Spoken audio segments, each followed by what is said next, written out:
है वो यहूदियों के लिए बहुत श्रेष्ठ किताब थे, उसी प्रकार इस भजन संहिता 150 भजन संहिता या भजन को उन लोगों ने 5 डिवीजन में 5 किताब के आधार पर बांट रखा है। उसका भी कुछ मतलब है। जिस प्रकार मैंने 5 किताब का नाम लिया, उसी प्रकार इस भजन संहिता को भी 5 भागों में बांट करके उसी प्रकार परमेश्वर हमारे जीवन में आशीष देना चाहते हैं। सबसे पहले पहला किताब 1 से लेकर के 41 तक है भजन को हम पढ़ते हैं। वहां जिस प्रकार उत्पत्ति हमारे जीवन में कार्य करते हैं, उसी प्रकार वो वचन हमारे जीवन में कार्य करते हैं। और दूसरी किताब 42 से लेकर के 72 तक जो वचन है, वो निर्गमन की जैसे आशीष हमारे जीवन में देख करके हमें आशीषित करते हैं। और 73 से लेकर के 89 तक, 73 से लेकर के 89 तक वचन तीसरी किताब है। वो जैसे लेवी व्यवस्था की किताब में जो कुछ आशीष है, वो आशीष हमें इस वचन के जरिए हमारे जीवन में मिलते हैं। और चौथा किताब 90 से लेकर के 106 तक वचन, वो जैसे चौथा किताब है गिनती की किताब, उसमें जिस प्रकार आशीष है, वो आशीष इस वचन के जरिए हमारे जीवन में मिलते हैं। और आखिरी किताब है, 5वां किताब है 107 से लेकर 150 तक, वो जैसे व्यवस्थावरण की किताब में जिस प्रकार आशीष हमें देते हैं, उसी प्रकार आशीष हमें मिलने के लिए परमेश्वर मदद करते हैं। और यहूदी लोग इस बातों को आधार मान करके इस वचन को पढ़ते थे और परमेश्वर का महिमा किया करते थे। और इस डिवीजन के अलावा भी हम भजन संहिता को 4 भागों में फिर डिवाइड कर सकता है। स्तुति करने का वचन, और परमेश्वर का धन्यवाद देने का वचन, और हमें रोने के लिए अवसर दे रखा है, मेरे प्रोटेक्शन के लिए दे रखा है। इस 4 भागों में फिर बांट सकता है। उसके अलावा भी एक श्रेष्ठ डिवीजन इसमें हमें देखने को मिलते हैं। 16 भजन इसमें से परमेश्वर ने ऐसे लिखा है जो प्रभु यीशु मसीह की जीवन और उनका मृत्यु, कालवरी सूली का मृत्यु और जी उठने के बारे में भविष्यवाणी के तौर पर हमें लिख करके दिया गया है। वो 16 भजन अति श्रेष्ठ है। उन्हीं सारे भजन को हम तक पहुंचाने के लिए परमेश्वर ने मदद किया। लेकिन हमें समझना चाहिए ये BC 1450 से लेकर के BC 430 तक करीब 1020 साल का इतिहास बताते हैं। कहने का मतलब शुरुआत से लेकर के BC 1450 से लेकर के BC 430 तक 1020 साल का इतिहास इसमें हमें बताते हैं। और उस इतिहास के आधार पर हम इस वचन को मनन कर सकते हैं, उनका बैकग्राउंड देख सकते हैं, आशीष पा सकते हैं। हर एक आशीष प्रभु हमें देते हैं। प्रभु का धन्यवाद हो। लेकिन ज्यादा बोल करके मैं समय व्यतीत करके वचन में से अलग न होना चाहता हूँ, इसलिए मैं इस वचन में आता हूँ जो मैंने पढ़ा हुआ उस वचन के आधार पर इसी 40 वचन में से कुछ बातें आपके सामने रखना चाहता हूँ। और खास तौर से हमें एक बात और देखनी है, ये वचन जो 40 वचन है, ये प्रभु यीशु मसीह के संबंध में एक मसीही वचन है। और इसे मैंने कहा था 16 वचन इसमें लिखा हुआ है, उसका 7वां नंबर पर ये 40 वचन आते हैं, क्योंकि 7वां नंबर मसीही वचन ये 40वां है। इस बात को हमें समझना है, क्योंकि हम इस वचन को जब पढ़ते हैं, इस वचन में 6 से लेकर के 9 तक वचन को हम जब पढ़ते हैं, मेल बलि और अन्न बलि, अन्न बलि से तू प्रसन्न नहीं होता, तूने मेरे कान खोद कर खोले हैं, होम बलि और पाप बलि तूने नहीं चाहा। तब मैंने कहा देख मैं आया हूँ, क्योंकि पुस्तक में मेरे विषय में ऐसा ही लिखा हुआ है, हे मेरे परमेश्वर, मैं तेरी इच्छा पूरी करने से प्रसन्न हूँ, और तेरी व्यवस्था मेरे अंतःकरण में बसी गए। मैंने बड़ी सभा में धर्म के शुभ समाचार को प्रचार किया। देख मैं अपने मुंह बंद नहीं किया, हे यहोवा तू इसे जानता है। और यही वचन इब्रानियों की पत्री के अंदर, इब्रानियों की पत्री का लेखक ने 10वीं अध्याय उसको 5 से लेकर के 9 वचन तक लिख करके हमें ये बताया, ये वचन प्रभु यीशु मसीह के ऊपर पूरा हुआ। आइए हम इब्रानियों की पत्री 10वीं अध्याय उसकी 5 से लेकर के 9 तक है वचन जरा पढ़ करके देखते हैं, ऐसे होता है, ऐसे लिखा है या नहीं है। देखो यहाँ 10वीं अध्याय उसकी 5 से लेकर के 9 तक वचन हम पढ़ते हैं। इसी कारण वो जगत में आते समय कहता है, बलिदान और भेंट तूने नहीं चाहा, पर मेरे लिए एक देह तैयार की, और होम बलि और पाप बलियों तू तू नहीं चाहा। मैंने कहा, देख मैं आ गया हूँ। पवित्र शास्त्र में मेरे विषय में लिखा हुआ है, ताकि हे परमेश्वर तेरी इच्छा पूरी करूं। ऊपर ऊपर तो ये कहता है, न तूने बलिदान और भेंट और होम बलियां और पाप बलियां को नहीं चाहा, और न उसने उससे प्रसन्न हुआ। ये बलिदान तो व्यवस्था के अनुसार चढ़ाए जाते हैं। फिर ये भी लिखा है, देख मैं आ गया हूँ ताकि तेरी इच्छा पूरी करूं। अतः वह पहले को उठा लेता है ताकि दूसरे को नियुक्त करे। कहने का मतलब, यहाँ प्रभु यीशु मसीह का बलिदानों को प्रकट करते हुए जो 40 वचन संहिता प्रभु यीशु मसीह के बारे में भविष्यवाणी किया हुआ है, वो प्रभु यीशु मसीह के जीवन में पूरा हुआ। ये इब्रानियों की पत्रिका लेखक सही तरह से लिख करके हमें बताते हैं। कहने का मतलब, मैंने आपसे कहा 16 मसीही वचन 150 वचन में है, उसमें से 16 में से 7वां वचन ये 40 वचन है, और ये प्रभु यीशु मसीह के महिमा के बारे में, उनके समर्पण के बारे में, क्रूसीकरण के बारे में सब कुछ क्लियर तरीके से लिखा है, ताकि प्रभु यीशु मसीह का उस कालवरी सूली का समर्पण से मेरे और आपका जीवन धन्य हुआ। हम परमेश्वर का संतान, विश्वास के आधार पर परमेश्वर का संतान बनने का अधिकार प्रभु ने हमें दिया। प्रभु का धन्यवाद हो। आइए, इतनी बातें मैंने आपके सामने खाली जानकारी के लिए रखा, तो आइए हम आज के वचन के लिए कुछ बातें पढ़ा हुआ उस वचन में से मैं देखना चाहता हूँ, दिखाना चाहता हूँ आपके सामने। आज का मेरा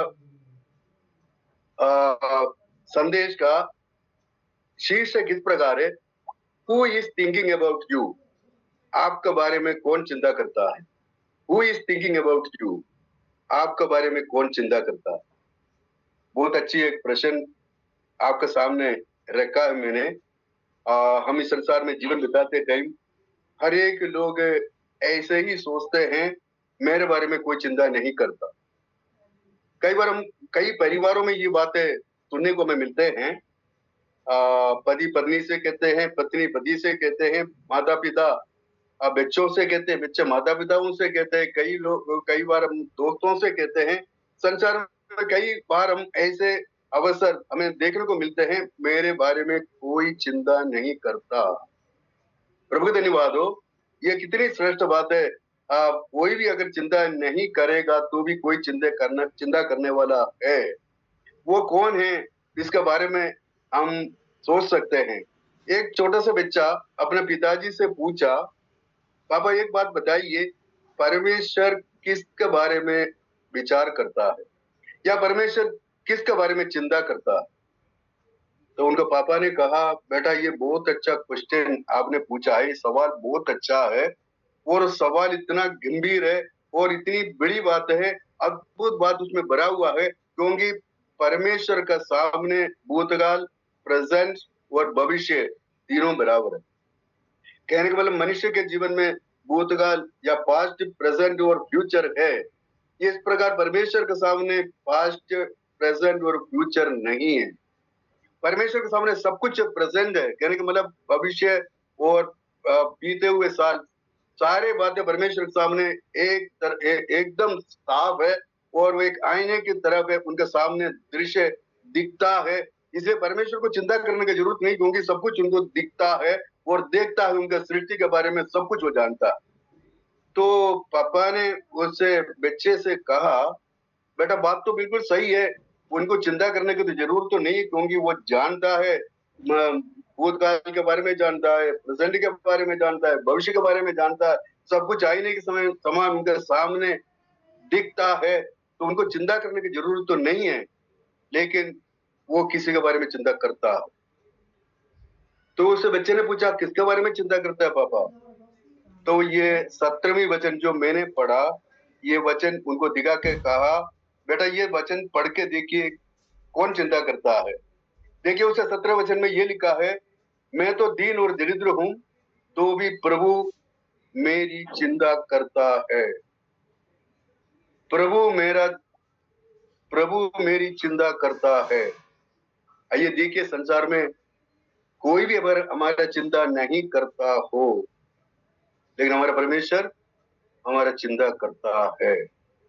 अगर आप विश्वास करते हैं, आप इस बात को उसी प्रकार अगर जानते हैं, विश्वास करते हैं, भरोसा करते हैं, तो हमें इस बात को समझना चाहिए कि नाम से परमेश्वर किस प्रकार हमारी चिंता करता है।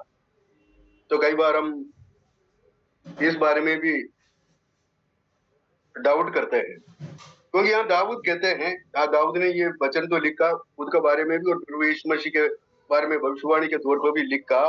तो दाऊद कहते हैं, मैं तो दीन और दरिद्र हूँ। हम सोचते हैं इस्राएल का महाराजा, प्रतापी राजा, महिमा के साथ शासन करने वाला राजा, वो अपने बारे में कहते हैं मैं दीन और दरिद्र हूँ। ये कैसे हो सकता है? कहने का मतलब सर्वशक्तिमान परमेश्वर, जो परम अधिकार रखने वाला परमेश्वर, सारा ब्रह्मांड का सृष्टिकर्ता परमेश्वर और अद्भुत कार्य करने वाला परमेश्वर, जो हम नहीं कर सकते वो कार्य करने वाला परमेश्वर, सृष्टि हम रच नहीं सकता सृष्टि करने वाला परमेश्वर, उस महान परमेश्वर को जान करके उनके चरणों में पहुंचना, उनके करीब पहुंचना, तो पहुंचते समय हम कुछ नहीं, हम शून्य सा लिखते हैं। हम शून्य सा लिखता है, चाहे कितना भी पढ़े लिखा हो, कितना विद्वान क्यों ना हो, कितना भी लखपति क्यों ना हो, कितना करोड़पति क्यों ना हो, वो परमेश्वर के सामने शून्य सा लिखता है। तो कहते हैं प्रभु मैं तो दीन और दरिद्र हूं, मैं कुछ नहीं। अब्राहम कहते हैं मैं राख हूं, मैं धूल हूं, मैं तेरे सामने कुछ भी नहीं। दाऊद भी वही कहते हैं, प्रभु मैं तो दीन और दरिद्र हूं, लेकिन एक बात में मैं गर्व करता हूं, तो भी प्रभु मेरी चिंता करता है। प्रभु का धन्यवाद हो। हम कई बार इस परमेश्वर को आराधना करते हैं, स्तुति करते हैं, प्रशंसा करते हैं, उनका महिमा करते हैं, उनके चरणों में बैठते हैं, निरंतर वचन पढ़ते हैं। क्या आपने कभी सोचा है ये परमेश्वर मेरे से मेरा चिंता करता? नहीं। अगर नहीं सोचा हो तो आज देखिए, मैं आपके सामने 3 प्रकार वो चिंता करने वाली बात आपके सामने रखना चाहता हूँ, और इसी वचन में से निकाल करके आपके सामने रखना चाहता हूँ। 3 प्रकार वो हमारा चिंता करता है। पहली बात हम देखिए, परमेश्वर, God thinks about us personally. God thinks about us personally. महान परमेश्वर, सृष्टिकर्ता परमेश्वर, महामहिम परमेश्वर, वो हमें व्यक्तिगत रीति से हमारे बारे में चिंता करता है। क्या आप सोच सकते हो? इतना महामहिम परमेश्वर, उनके बारे में सोचना भी बड़ी बात है, उनको जानना बड़ी बात है। उस परमेश्वर, इतना महान परमेश्वर, वो हमारे बारे में व्यक्तिगत रीति से चिंता करता है, व्यक्तिगत रीति से जानता है और चिंता करता है। प्रभु के धन्यवाद हो। 11वें वचन जरा पढ़ के देखिए, हम जो निकाला गया उसी भजन संहिता का 40 का 11वें वचन पढ़ के देखिए। हे यहोवा, तू भी अपनी बड़ी दया मुझ पर से न हटा ले, और तेरी करुणा और सत्यता से निरंतर मेरी रक्षा होती रहे। परमेश्वर और वो मेरी रक्षा तेरी ओर से हो, कहने का मतलब परमेश्वर उसको व्यक्तिगत रीति से जानता है, व्यक्तिगत रीति से चिंता करता है, व्यक्तिगत रीति से उनका रक्षा करता है, व्यक्तिगत रीति से उनको बढ़ाता है, व्यक्तिगत रीति से इनके इस संसार के अंदर इस्तेमाल करता है। प्रभु को धन्यवाद। कई बार हम सोचते हैं वो क्या व्यक्तिगत रीति से हमें जानता है। हाँ, इस संसार के अंदर ऐसे व्यक्तिगत रीति से जानने के लिए हम सोचते हैं तो ये संभव नहीं है। हमारे प्रधानमंत्री नरेंद्र मोदी को हम सब जानता है, सब नाम लेकर के जानता है, वो हमारा प्राइम मिनिस्टर है। लेकिन प्राइम मिनिस्टर के पास जाकर के पूछे का नाम से, हम जैसे यहाँ किसी ग्रुप में है, एक भी व्यक्ति को वो जानता है क्या? एक भी व्यक्ति को वो नहीं जानता है, लेकिन हम सब उनको जानता है। लेकिन हमारे सर्वशक्तिमान परमेश्वर संसार में आज 750 करोड़ लोग जीवित है, और संसद कहते हैं, लेकिन वो व्यक्तिगत रीति से 750 करोड़ लोगों को व्यक्तिगत रीति से जानते हैं और उनके बारे में चिंता करते हैं, उनके उन्नति चाहते हैं, उनकी महिमा करना चाहते हैं, वो परमेश्वर का सामान बदलने के लिए उनके जीवन को रूपांतरित करना चाहते हैं। क्या हमने इसके बारे में कभी सोचा है? उसके लिए प्रभु परमेश्वर ने कोई कमेटी तो गठन नहीं किया, या स्वर्गदूतों की कोई कमेटी गठन करके उनसे ये नहीं कहा जाकर के पूछ करके आइए एक एक व्यक्ति का क्या जरूरत है, उनके लिए मैं क्या कर सकता हूँ। ऐसे हम संसार में देखते हैं, ऐसे कोई कमेटी का गठन नहीं किया, लेकिन वो व्यक्तिगत रीति से जानते हैं। हम जानते हैं कई बार मोबाइल करते टाइम, कई बार हम टेलीफोन करते टाइम हमें कई बार ये आवाज आते हैं ये पहुंच से बाहर है या लाइन बिजी है, हम वहां तक नहीं पहुंच सकता। लेकिन हमारा परमेश्वर 700 करोड़ या 750 करोड़ लोग है, एक समान एक आवाज में अगर पुकारे वो लाइन बिजी नहीं होता और प्रभु सुनता है, प्रभु जवाब देकर के हमें आशीषित करता है। वो श्रेष्ठ परमेश्वर की महिमा करिए, तो जो व्यक्तिगत रीति से हमें जानता है, हमारे जीवन को आशीषित करते हैं। प्रभु का धन्यवाद और स्तुति हो। और ये भी नहीं, हम भविष्यवाणी की किताबों में अगर पढ़ करके देखे, लिखा हुआ है परमेश्वर ने अपने हाथ में हमें खोद करके रखा। हमारे व्यक्तिगत रीति से प्रत्येक व्यक्तियों को उनके हाथ हथेली में खोद करके रखा है ताकि हमें भूल नहीं जाए, और व्यक्तिगत रीति से जान करके हमें आशीषित करते हैं। प्रभु का धन्यवाद और स्तुति हो। कहने का मतलब वो व्यक्तिगत रीति से जानता है। प्रभु यीशु मसीह संसार में सेवकाई कर रहा था, 5000 को उन्होंने 5 रोटी से खिलाया। तब प्रभु यीशु मसीह ने उन लोगों को देख करके तरस खा करके कहा, इनमें से काफी लोग काफी दूर से आया है, अगर इनको भोजन नहीं दिया ये वापस लौटते लौटते गिर जाएंगे और नाश हो जाएंगे। कहने का मतलब प्रभु यीशु मसीह जानता था ये कितनी दूर से आया है, किस मकान में रहते हैं, किस गली में रहते हैं, इनका मकान का नंबर क्या है, उनका एड्रेस क्या है, उनका नाम क्या है, उनके परिवार में कितने लोग हैं, सबके बारे में प्रभु यीशु मसीह जानता था। वही सर्वशक्तिमान परमेश्वर यहाँ कहते हैं, मैं व्यक्तिगत रीति से एक एक को जानता हूँ और एक एक भलाई के लिए मैं व्यक्तिगत रीति से कार्य करता हूँ। प्रभु का धन्यवाद और स्तुति हो। प्रभु का धन्यवाद हो। इस प्रकार वो हमें जानता है, क्योंकि मैं और भी काफी बातें कहना चाहता हूँ, मेरे पास समय नहीं है, मेरा समय बहुत जल्दी आगे बढ़ रहा है, इसलिए मुझे 3 बातें आपके सामने रखनी है। पहली बात मैंने आपसे कहा, वो व्यक्तिगत रीति से हम एक एक को जानता है।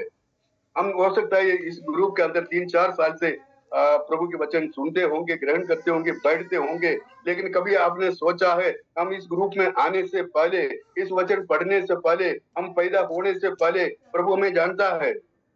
संसार की उत्पत्ति से पहले, जो ब्रह्मांड का उत्पत्ति भी नहीं हुआ था, उस अनादिकाल में परमेश्वर ने हमें देखा है और समय पूरा होने पर यीशु मसीह के द्वारा हमें उद्धार दिया।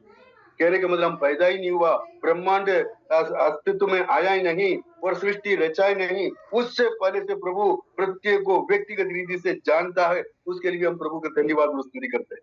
आइए हम आगे बढ़ते हैं, समय नहीं इसलिए मैं जल्दी से आगे बढ़ता हूँ। Second point, God thinks about us lovingly. God thinks about us lovingly. प्रभु परमेश्वर हमें बड़ी प्रेम के साथ हमें स्मरण करते हैं और हमें हमारे बारे में चिंता करते हैं। प्रेम से चिंता करने वाला सर्वशक्तिमान परमेश्वर, आप सोचेंगे किस प्रकार प्रेम से हमारे बारे में चिंता करता है।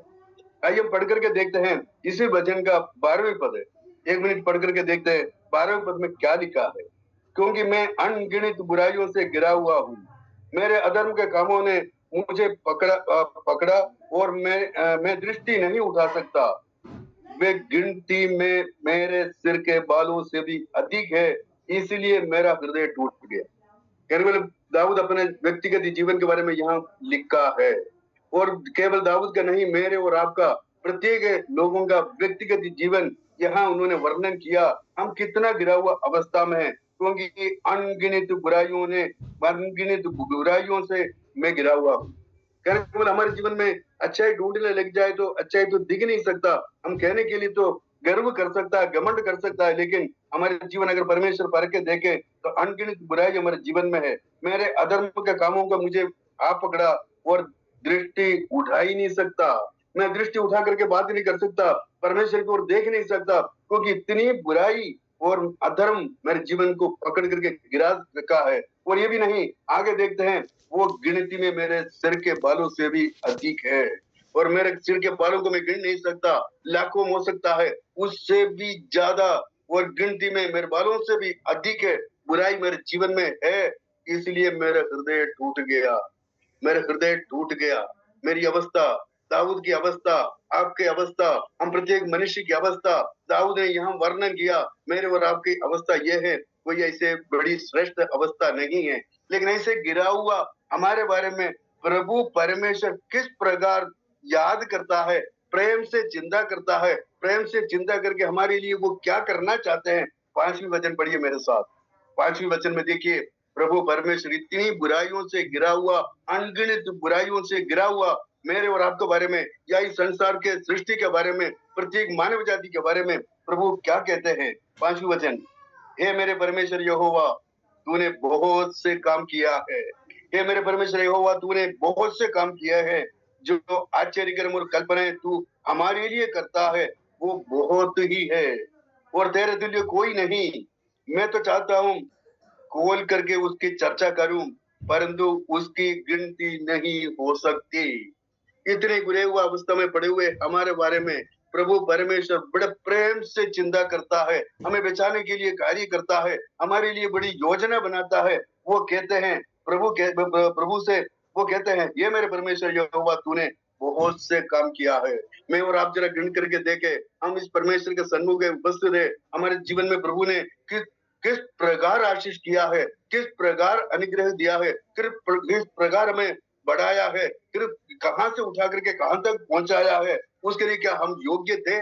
हम 12वें पद में पढ़ा, उसी प्रकार हम गिरे हुए अवस्था में थे, लेकिन परमेश्वर ने हमें बहुत आशीष दिया। और जो आश्चर्य कर्म और कल्पनाएं तो हमारे लिए करता है वो बहुत सी है। हमारे लिए आप कल्पना करते हैं, आपने योजना बनाते हैं, हमें आशीषित करने के लिए आप कई कार्य तैयार करते हैं। उन आश्चर्य कर्मों को हम गिनना चाहे, हम गिन नहीं सकता। और ये लिखा है, और मैं चाहता हूँ खोल करके उसकी गिनती आपके सामने रख करके आपका धन्यवाद और स्तुति करूं, लेकिन उसकी गिनती नहीं हो सकती। अनगिनत आशीषों से मेरे और आपके जीवन को भरने वाला एक अति श्रेष्ठ परमेश्वर मेरे बारे में और आपके बारे में बड़ा प्रेम से चिंता करता है, और प्रेम से चिंता करते हुए हमारे जीवन में भलाइयों से भरना चाहते हैं। कभी हम गिर नहीं जाए, हम इस संसार में बुराइयों से गिर करके नाश नहीं हो जाए, और उसके लिए निरंतर वो अगुवाई करते हुए हमें आगे बढ़ाना चाहते हैं, हमारे जीवन को बदलना चाहते हैं, रूपांतरित करना चाहते हैं, परिवर्तित करना चाहते हैं। जो हम जिस प्रकार बुराइयों में पड़े हुए थे, उस बुराई से उठा करके परमेश्वर का संतान बना करके परमेश्वर का महिमा के लिए इस्तेमाल करते हुए, पिता परमेश्वर की इच्छा यह है पुत्र परमेश्वर का स्वरूप में हम बदल जाए, और पुत्र परमेश्वर का बराबर हम आगे बढ़ जाए, और इतनी योग्यता हम हासिल कर सके। और ये हमारी ओर से नहीं, पवित्र आत्मा परमेश्वर की इच्छा के अनुसार हमारे जीवन में कार्य करते हुए हमें इसी प्रकार बदलते हैं, रूपांतरित करते हैं, आशीषित करते हैं, और वो प्रेम से ये बदलाव हमारे जीवन में होने के लिए प्रभु मदद करते हैं। प्रभु का धन्यवाद हो। कितनी श्रेष्ठ बात है। क्या कभी आपने चिंता करते हुए देखा है? क्या इसी प्रकार आपके जीवन को बदलते हुए, इसी प्रकार आपके जीवन परमेश्वर की महिमा के लिए इस्तेमाल होते हुए देख करके कभी आपने सोचा है मेरे जीवन कैसा था, मेरे जीवन कैसे बदला, इसके लिए किसने कार्य किया, कोई मेरे जीवन में ऐसे कोई मार्गदर्शन दिया, या हमें ऐसे रास्ते में आने के लिए कोई योजना बना करके मुझे चलाने वाला कोई संसार में देखा, या कोई ऐसे व्यक्ति था?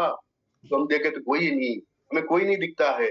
क्या हमारा सरकार हमें बना सका, कोई नेता लोग हमें बना सका, या हमारा और करीबी, या हमारा माता पिता, या हमारे करीबी कोई भी हमें ऐसे बना पाया, या इसी प्रकार प्रेम करते हुए बुराइयों से गिरे हुए हमें उठा करके पवित्र अवस्था में पहुंचा करके उनका संतान बनाने का कार्य क्या इस संसार में कोई कर सकता है? कहने का मतलब हमारा माता पिता भी नहीं कर सकता, हमारे भाई बहन नहीं कर सकता। हम इस संसार में कितना भी कोशिश करे हमारे बुद्धि के आधार पर हो भी नहीं सकता। प्रभु का धन्यवाद हो, और प्रभु का आशीष हमारे जीवन में बहुत ऐसे हो। और भी काफी बातें कहना, लेकिन मैं फिर आपसे कहता हूँ मेरे पास समय नहीं, इसलिए तीसरी बात और आपके सामने रख करके इस बात को समाप्त करना चाहता हूँ। हमने पहले देखा परमेश्वर हमें व्यक्तिगत रीति से हमारे बारे में चिंता करता है, सामूहिक रीति से नहीं, व्यक्तिगत रीति से चिंता करता है, और व्यक्तिगत रीति से हमें उद्धार देकर के उनका संतान बना करके उनके महिमा के लिए इस्तेमाल करना चाहते हैं। दूसरी बात हमने देखा, हम अनगिनत बुराइयों से गिरा हुआ अवस्था में भी परमेश्वर ने हमें नहीं छोड़ा, और हमें वहां से उठा करके अनगिनत भलाइयों से हमारे जीवन को भर करके उनका महिमा के लिए संसार में इस्तेमाल करने के लिए परमेश्वर बड़ी प्रेम से हमारे साथ व्यवहार करते हुए, चिंता करते हुए, हमें बदलने के लिए, रूपांतरित होने के लिए मदद करते हैं। उसके लिए हम प्रभु को धन्यवाद और स्तुति करते हैं। आइए हम देखते हैं तीसरी पॉइंट है, किस प्रकार परमेश्वर हमें आशीषित करते हैं। प्रभु का धन्यवाद और स्तुति हो। आइए हम तीसरी बात देखते हैं, God thinks about us wisely. God thinks about us wisely. परमेश्वर हमें बुद्धिमानों की तरह अगुवाई करते हैं, चिंता करते हैं। प्रभु का धन्यवाद। ये किस प्रकार प्रभु हमें अगुवाई करते हैं, उनके साधारण लोगों की समानता में नहीं, हमें बुद्धिमानों की नहीं, पर वो जो बुद्धि प्रभु के जो बुद्धि है संसार की बुद्धि से परे है। हम सोच नहीं सकता, विचार नहीं कर सकता। परमेश्वर की बुद्धि इतना अगम बुद्धि है, उस बुद्धि को हम सोच ही नहीं सकता। उस बुद्धि के आधार पर, उस ज्ञान के आधार पर परमेश्वर हमारे बारे में चिंता करता है। हम सोचते हैं किस प्रकार चिंता करता है। यहाँ भी हम 2 वचन पढ़ना चाहते हैं। 2 वचन के द्वारा हम इस बातों को प्रमाणित करके परमेश्वर का महिमा करना चाहता है। वो बुद्धिमानों के समान हमें हमारे बारे में चिंता करते हैं, हमें आशीष देना चाहते हैं। आइए हम सबसे पहले पढ़ते हैं उसके 13वें वचन। 13वें वचन में प्रभु क्या कहता है, जरा पढ़ के देखे। हे यहोवा कृपा करके मुझे छुड़ा ले, हे यहोवा मेरी सहायता के लिए वर्ती कर। कहने का मतलब ये बुद्धिमानों की नहीं, हमारे जीवन में एक परिवर्तन लाने के लिए। दाऊद कहते हैं परमेश्वर ये संसार मुझे बदल नहीं सकता, ये संसार मुझे एक ऐसे रूप दिखाई नहीं सकता या बना ही नहीं सकता जो मैं हूं। मेरी अवस्था मैंने पहले आपका सामने रखा, लेकिन मुझे इस अवस्था में से बदलना है। उसके लिए आप बुद्धिमानों की नहीं, मुझे मदद करिए, मेरे जीवन को बदल लीजिए। वो प्रार्थना कर रहे 13 वचन के अंदर। कहते हैं हे परमेश्वर यहोवा कृपा करके मुझे छुड़ा ले, मुझे छुटकारे की जरूरत है। इस संसार में मैं ऐसे गिरा हुआ अवस्था में पड़ा हूँ, मुझे एक छुटकारे की जरूरत है। ये छुटकारा केवल आप ही दे सकता है, ये बुद्धिमानों की नहीं, आपके योजनाबद्ध तरीके से मुझे आप छुड़ा करके, मुझे उद्धार दे करके आपकी महिमा के लिए इस्तेमाल कर सकता है। वो प्रार्थना करता है ये हो यहोवा मेरी सहायता के लिए पूर्ति कर, क्योंकि पूर्ति करना इसलिए जरूरी है।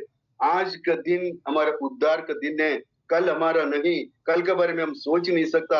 आज अगर उद्धार नहीं पाया तो कल हमारी अवस्था क्या होगी, हम सोच नहीं सकता। इसलिए दाऊद कहते हैं हे यहोवा मेरी सहायता के लिए पूर्ति कर, वो प्रार्थना करता है। आइए हम 16वें पद में उसके वचन को जरा देखते हैं, वो कैसे हमें आशीषित करने के लिए तैयार होते हैं। परंतु जितने तुझे ढूंढते हैं वे सब तेरे कारण हर्षित और आनंदित हो, और तेरा किया हुआ उद्धार चाहते हैं, वो निरंतर करते रहे, यहोवा की बड़ाई हो। कहने का मतलब यहाँ एक परिवर्तन परमेश्वर हमारे जीवन में दिया या देना चाहते हैं, या आशीष पाया और पाकर के प्रभु को धन्यवाद देने वाली एक अवस्था। हम 16वें वचन में, परंतु जितने तुझे ढूंढते हैं वे सब तेरे कारण हर्षित और आनंदित हो। ये तो मुझे कहने की जरूरत नहीं है, आप लोग सब है उस परमेश्वर के अनुग्रह में उपस्थित होकर के और उद्धार पा करके आज तक के जीवन के बारे में आप जरा ढूंढ करके देखे तो परमेश्वर किस प्रकार हमारे जीवन को आनंदित और हर्षित कर रखा है। तो आप भी कह सकता है मेरे कहने की जरूरत नहीं, क्योंकि परमेश्वर इसी प्रकार हमारे प्रत्येक को जीवन आशीषित कर रखा है। प्रभु धन्यवाद हो। जो तेरे किए हुआ उद्धार चाहते हैं वे निरंतर कहते रहे, जो तेरे किए हुए उद्धार चाहते हैं वो निरंतर कहते रहे, यहोवा की बड़ाई, यहोवा की बड़ाई, उनकी आराधना, उनका स्तुति, उनकी प्रशंसा करेंगे ही। तो कहने का मतलब यहाँ परमेश्वर ने बुद्धिमानों की नहीं, एक योजनाबद्ध तरीके से मेरे और आपके उद्धार प्रभु यीशु मसीह के जरिए करके और परमेश्वर का महिमा के लिए संसार में इस्तेमाल करने के लिए बुद्धिमानों की नहीं हमारे लिए योजना बनाई। प्रभु धन्यवाद। तो कहने को मैंने एक बार और आपसे कहना चाहता हूँ, आपका और मेरा सृष्टि संसार में होने से पहले, ब्रह्मांड का सृष्टि होने से पहले और दुनिया की उत्पत्ति से पहले प्रभु परमेश्वर ने हम सबको देखा और हमारी उद्धार के मार्ग को प्रशस्त किया।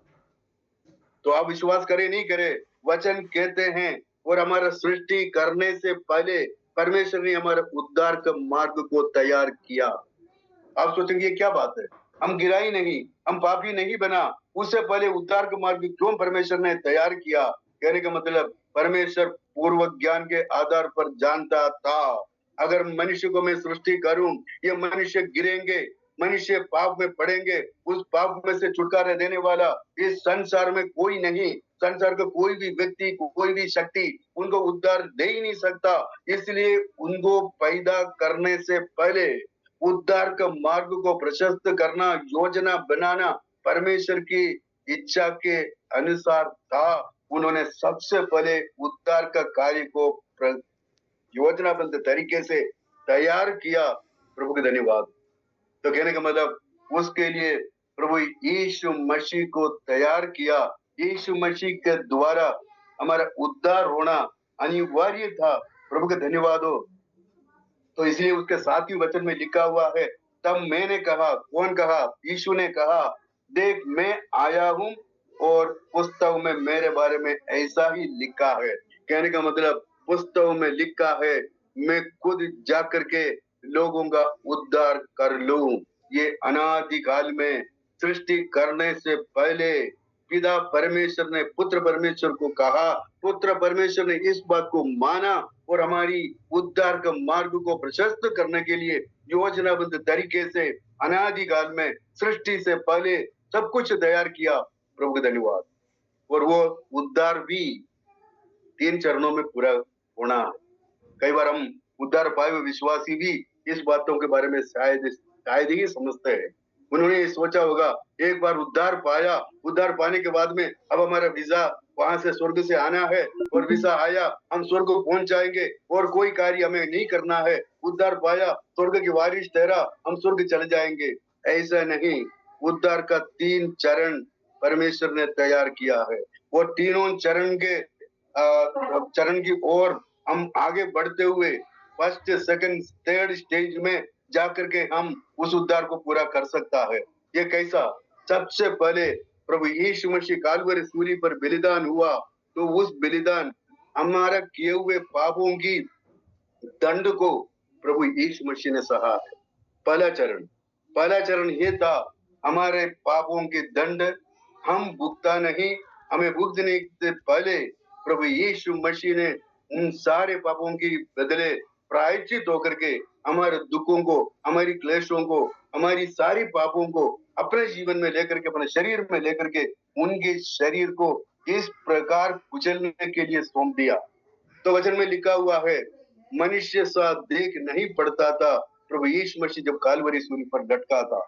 मनुष्य सा देख नहीं पड़ता था, इतना सताव है, इतनी सी पीड़ा, इतनी सी क्लेश है, इतनी ही ताड़ना, इतनी कोड़ों से मार, इतनी परेशानी प्रभु यीशु मसीह को सहना पड़ा।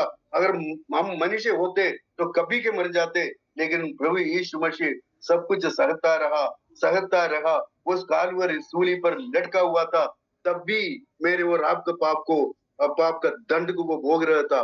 प्रभु का धन्यवाद हो। पहला चरण उस दंड को भोगने का और पाप का दंड में से छुटकारा वो हमें मिल चुका है।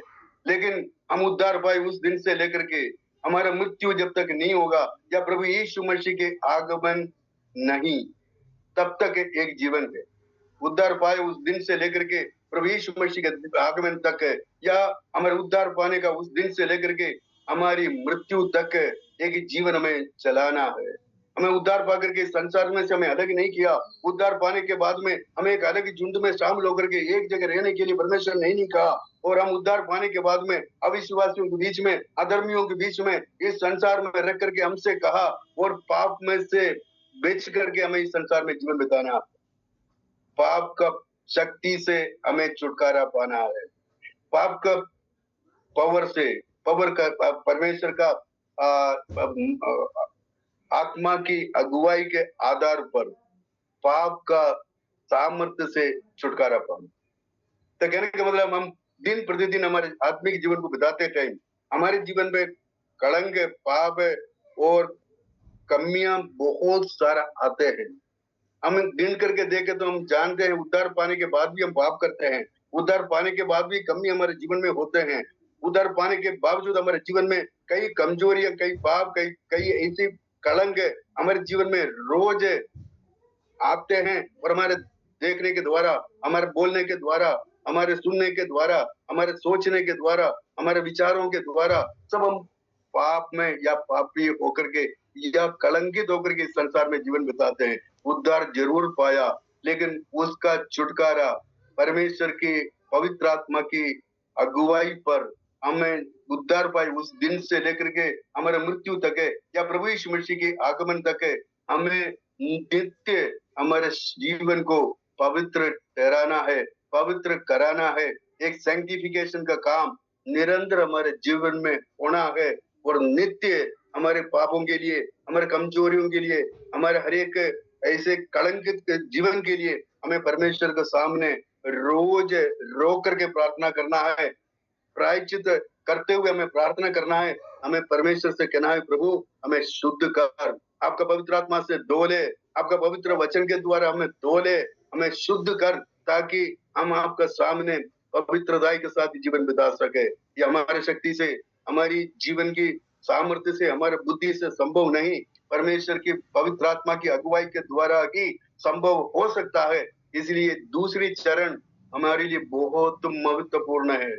इसको आप ऐसे लापरवाही के साथ है, उदासीनता के साथ है, आलस के साथ है, हम इस संसार के साथ है, क्या कहते हैं, मेल मिलाप करते हुए हम नहीं बिता सकता। हमें बड़ी गंभीरता के साथ है, सीरियस होकर के हमें इस बात को सोचना है। उद्धार पाए उस दिन से लेकर के हमारे मृत्यु तक है, हमारे जीवन को प्रत्येक दिन हमारे जीवन में होने वाला प्रत्येक कलंक को, पाप को हटाने के लिए प्रत्येक दिन हमें प्रायश्चित रूपी प्रार्थना करते हुए परमेश्वर से उस पवित्रता को हासिल करते हुए हमें आगे बढ़ना है। क्योंकि प्रभु यीशु मसीह पिता परमेश्वर की दाहिनी ओर बैठ करके मेरे लिए और आपके लिए बिचवाई की सेवकाई कर रहे हैं, और साथ ही साथ हमें भी उस बिचवाई के साथ प्रार्थना और हम परमेश्वर के सामने पश्चाताप रूपी प्रार्थना करते हुए हमें शुद्धिकरण, पवित्रीकरण हमारे जीवन में हासिल करना जरूरी है। यह है हमारा दूसरा चरण, सेकंड स्टेज ऑफ साल्वेशन, हमारा दूसरी चरण हमारा उद्धार का। ये बहुत महत्वपूर्ण है।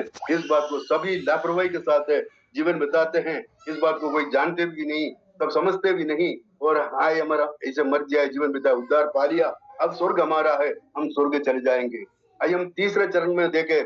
तीसरे चरण, प्रभु यीशु मसीह जब दोबारा आएंगे, वो बादलों पे हमें बुलाएंगे, हम संसार से उठ करके हम परमेश्वर प्रभु यीशु मसीह के साथ उस बादलों पे मिलेंगे, तो हमारा जीवन एकदम बदल जाएगा और फिर पाप हमारे जीवन में होगा ही नहीं।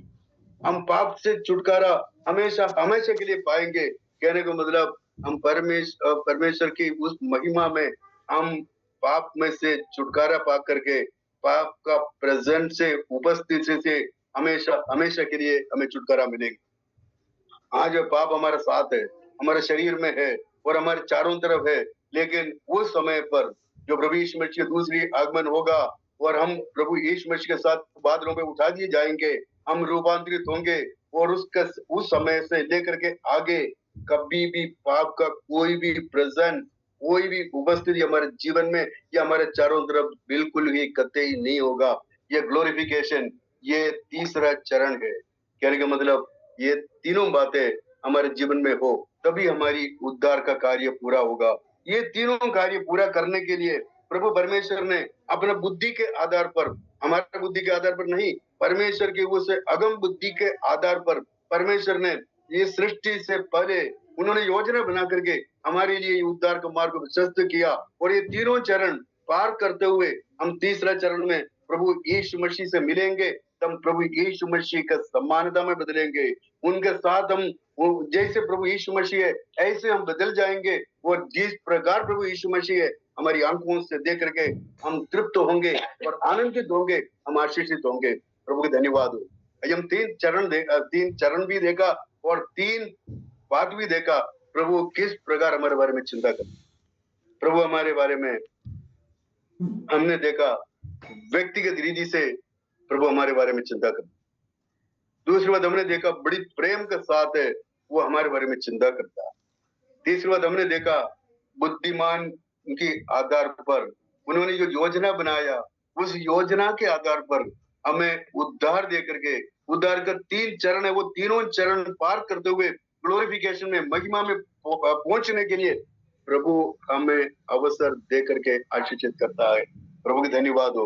आइए हम फिलिपियों की पत्री उसके पहले अध्याय उसके 6वें पद पढ़ करके देखते हैं वहां प्रभु के वचन हमसे क्या कहते हैं। फिलिपियों की पत्री उसके पहले अध्याय उसके 6वें वचन में ऐसे लिखा हुआ है, मुझे इस बात का भरोसा है कि जिसने तुम में अच्छा काम आरंभ किया है वही उसे यीशु मसीह के दिन तक पूरा करे। प्रभु का धन्यवाद हो। मुझे पूरा भरोसा है, मुझे इस बात का पूरा भरोसा है। प्रेरित पौलुस कहते हैं मुझे तो भरोसा है, लेकिन प्रेरित पौलुस के साथ साथ हमें भी भरोसा करना है। क्या भरोसा करना है? जिसने तुम्हें अच्छा काम आरंभ किया, जिसने तुम में अच्छा काम प्रारंभ किया, हमारे जीवन में उद्धार दे करके, इस संसार में पवित्र होकर के, परमेश्वर का संतान होकर के जीने के लिए अवसर दे करके एक अच्छा कार्य हमारे जीवन में प्रारंभ किया जो संसार में कोई नहीं कर सकता था। वो प्रभु यीशु मसीह ने कालवरी सूली के बलिदान के जरिए विश्वास के आधार पर मेरे और आपके जीवन में एक ऐसे अवसर प्रदान करके हमारे लिए उन्होंने एक अच्छा काम हमारे जीवन में प्रारंभ किया, वही उसे यीशु मसीह के दिन तक पूरा करेगा। कहने का मतलब प्रभु यीशु मसीह की दूसरी आगमन तक उस कार्य को पूरा करेगा।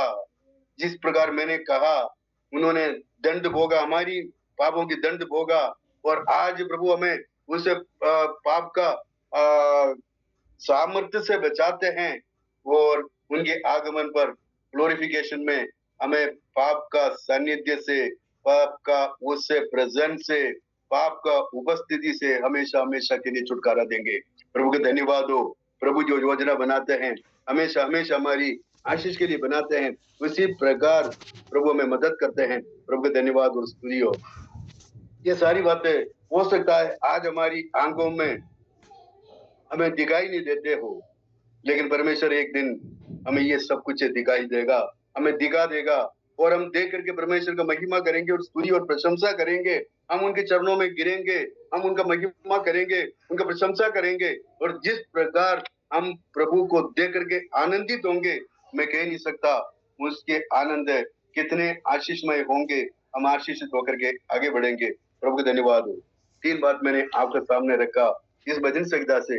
अब आगे भी पढ़ करके देखना, और भी कई बातें मुझे कहने थे, मुझे समय नहीं था, इसलिए मैंने संक्षिप्त में वो तीनों बात आपके सामने रखा। सर्वशक्तिमान परमेश्वर, संसार में कोई भी हमारी चिंता नहीं करते हो, चाहे हमारे परिजन नहीं करते हो, हमारे माता पिता नहीं करते हो, हमारे भाई बहन नहीं करते हो सकता है हम उनके नहीं करते हो, लेकिन लोग ही चिंता करते हैं। हमारे बारे में कोई चिंता नहीं करता, लेकिन मेरा परमेश्वर मेरे बारे में चिंता करते हैं। आपका परमेश्वर आपके बारे में चिंता करता है। हमारा परमेश्वर हमारे बारे में व्यक्तिगत रीति से चिंता करते हैं।